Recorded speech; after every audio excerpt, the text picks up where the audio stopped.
The maintenance bay of the Stellar Harmony hummed with the soft blue glow of quantum processors as James wiped grease from his hands.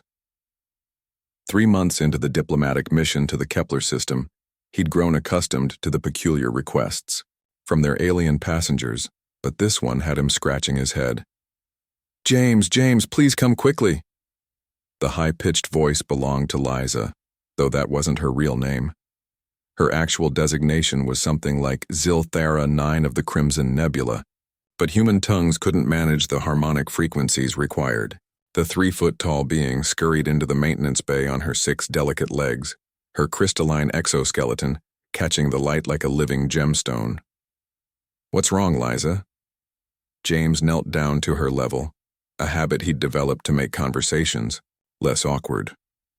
Her species, the Vithrani, were among the smallest sentient beings in the known galaxy, but their intellect rivaled that of the ancient architects.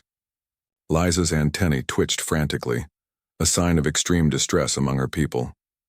"The quantum harmonizer in my personal pod, it's malfunctioning.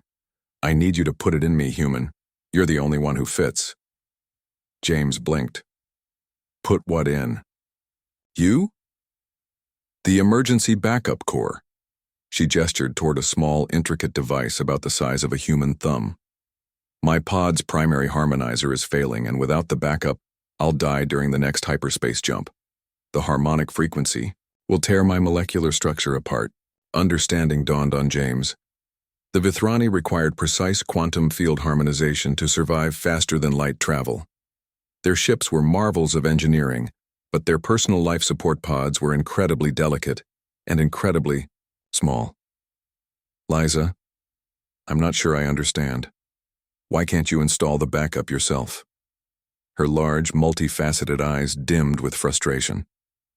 "The backup core must be placed inside my pod's central cavity, but the access port requires manual dexterity that my people lack.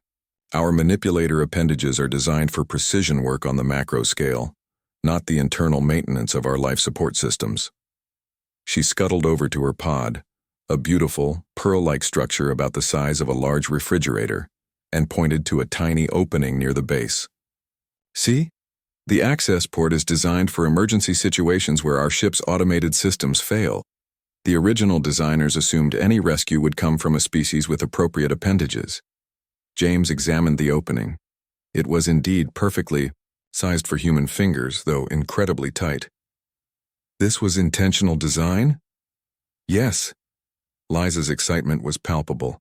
"When the Galactic Council first encountered your species 50 years ago, the Vithrani engineers immediately began incorporating human ergonomics into our emergency systems. Your people's combination of fine motor control and relatively compact digit size made you ideal for emergency maintenance operations." As James carefully inserted the backup core into the pod's access port, Liza continued her explanation. "You see, most species in the galaxy fall into one of 2 categories: those with massive appendages like the Gorthak, who could crush our technology with the slightest touch, or those with ultra-fine manipulators like the Zenthani, who are too precise and delicate for the mechanical pressures required." The backup core clicked into place with a satisfying chime, and Liza's pod immediately began humming with renewed energy. The crystalline surface shifted from a sickly yellow back to its healthy blue-green hue. "Humans," Liza said, her antennae now dancing with joy, "are perfectly in between. Strong enough to handle mechanical components, precise enough for delicate work, and sized just right for our emergency systems. It's why every Vithrani ship in the fleet specifically requests human crew members." James sat back on his heels, a smile spreading across his face. "So we're basically the galaxy's emergency technicians?" "Emergency technicians, rescue specialists, maintenance crews, your people have revolutionized space safety protocols across 17 different species." Liza climbed onto his shoulder, her weight barely noticeable. "The Kethamori redesigned their escape pods with human-accessible controls. The Ulleran mining ships include human-sized maintenance shafts throughout their hulls. Even the proud Zorvanian Empire has admitted that human grabbiness, she used the literal translation of their word, is superior to their own tentacle-based manipulation. Grabbiness? James laughed. Your instinct to grab, twist, pull, and manipulate objects with your hands. Most species either push things with great force or caress them with extreme delicacy. Humans uniquely combine both approaches as needed. As they walked back toward the bridge, Liza riding on James's shoulder, she continued chattering excitedly about human contributions to galactic technology. Did you know the universal docking clamp system was redesigned after humans complained? The original controls were finicky?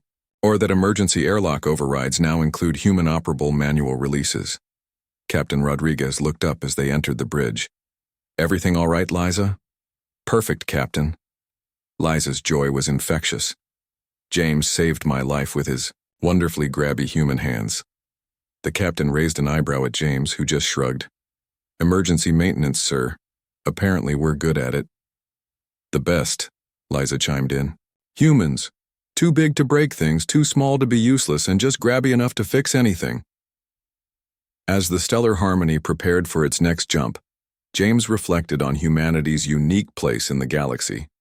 They might not have the most advanced technology or the oldest civilization, but they had something equally valuable: the perfect combination of strength, dexterity, and determination to help others when it mattered most.